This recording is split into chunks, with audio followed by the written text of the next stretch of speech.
देते थे, लेकिन अब वो इस दुनिया में नहीं है। तो मैं कोशिश कर रही हूँ कि उनकी जगह मैं लूँ और उनके जैसा ही मैं काम करूँ, मैं कोशिश कर रही हूँ। तो जब मैं आरसीएम के सिलसिले में लोगों से मिलती हूँ कई बार, और जब उनसे बात होती है तो वो कहते हैं कि जब हम आरसीएम करते हैं तो हमें बहुत बड़ी समस्या आती है, बड़ा चैलेंज आता है, कई बार हमारे प्रयास कमज़ोर पड़ जाते हैं, कई बार हम नेगेटिव हो जाते हैं। तो मैं उन लोगों के लिए यही कहना चाहूँगी कि बिना चैलेंज के ज़िंदगी में कुछ भी नहीं है। अगर समस्याएं आपकी ज़िंदगी में आती हैं तो आनी चाहिए, क्योंकि ये ज़िंदगी का नियम है। बिना समस्याओं के किसी की ज़िंदगी नहीं चलती है। भगवान ने ऐसा बनाया कि आप इस दुनिया में हैं तो चैलेंजेस आपकी ज़िंदगी में आएंगे।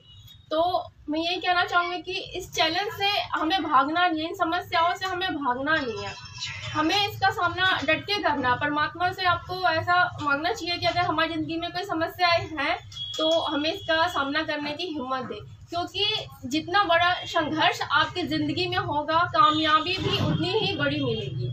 जितना छोटा संघर्ष होगा कामयाबी भी छोटी मिलेगी। तो अब आपको फैसला करना है कि आपको अपनी ज़िंदगी में बड़ा संघर्ष चाहिए या छोटा संघर्ष चाहिए।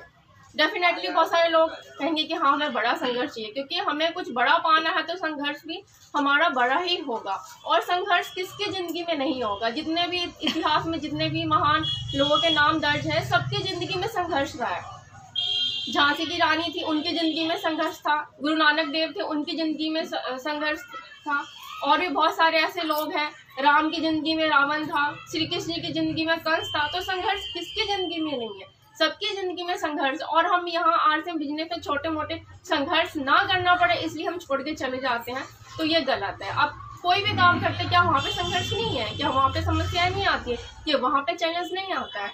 अगर मैं अपने हस्बैंड की बात बताऊँ तो मेरा हस्बैंड इतने पॉजिटिव थे कि उनको कोई भी कितना नेगेटिव कर ले वो कभी नेगेटिव नहीं होते थे। कोई कितनी भी नेगेटिव बात बोल दे वो उतनी ही पॉजिटिव बात करते थे।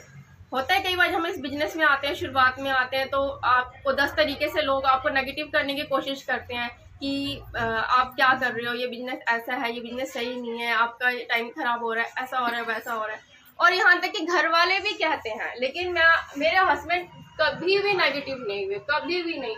और उनकी जो सोच थी, उनकी जो पॉजिटिव जो सोच थी, उसकी वजह से आज मैं यहाँ खड़ी हूँ। क्योंकि वो जो करके गए हैं, आप लोग सब समझते हैं कि अब वो इस दुनिया में नहीं है, तो किसी के लिए भी जो जॉब में नहीं है, महिला में एक हाउसवाइफ थी, और अगर मैं जॉब में नहीं हूँ तो कितना मुश्किल होता मेरे लिए घर चलाना, मुझे अपने बच्चों को पालना।